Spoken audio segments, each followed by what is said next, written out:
കേറി പോടി.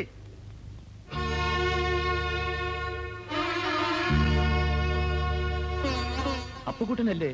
ഓ തന്നെ.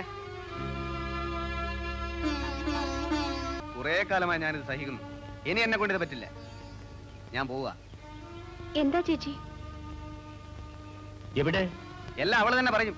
രാധാമണി, ഞാൻ പോകുന്നു. അപ്പുകുട്ടൻ ദേഷ്യപ്പെട്ടു പോവുകയാണോ? അല്ല, എനിക്ക് പരമ സന്തോഷ. ഒരു തെറ്റ് ഞാൻ ചെയ്തു. നിങ്ങളുടെ മോളെ ഞാൻ കെട്ടി. ഒരു കൊച്ചുവായി.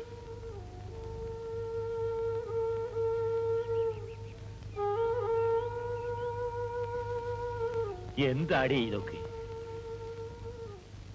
ഇതെല്ലാം എന്റെ വിധിയാണ് അച്ഛാ. എടുത്തു ചാടി പോയാൽ ഇങ്ങനെയൊക്കെ തന്നെ ആടി. ഞാൻ അന്നേ പറഞ്ഞല്ലോ അവൻ കൊണ്ടുവരാത്തവനാണെന്ന്. ഓ, വലിയ സ്നേഹമായിരുന്നല്ലോ. സ്നേഹം അനുഭവിച്ചൂടി. പോയി വിളിച്ചോണ്ടു വാ ഉണ്ണി. വേണ്ട, കുറച്ച് കഴിയുമ്പോ താനേങ്ങി വരും.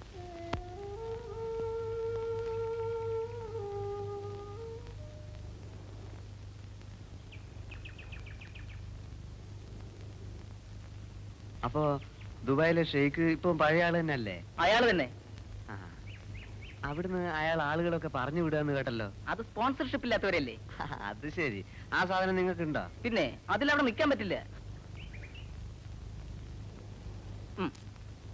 അപ്പേട്ടിന് എന്താവശ്യം ഉണ്ടെങ്കിലും എന്നോട് ചോദിച്ചാ മതി. കാര്യം സാധിച്ചു കിട്ടിയാ ഞാൻ എന്തും ചെയ്യും. അത് പിന്നെ എനിക്ക് അറിഞ്ഞൂടെ. നന്ദിനിയുടെ ജോലിക്കാരി എന്തായി? മുഖസ്തുതി പറയാണെന്ന് വിചാരിക്കരുത്. നന്ദിനി സാറിനെ പറ്റി എപ്പോഴും ചോദിക്കും.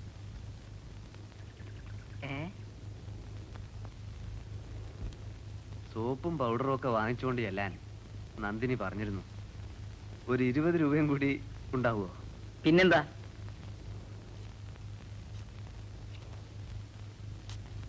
ഉപകാരം. എന്നാ പിന്നെ കട അടക്കുന്നതിന് മുമ്പ് ഞാനങ്ങ് നടക്കാം.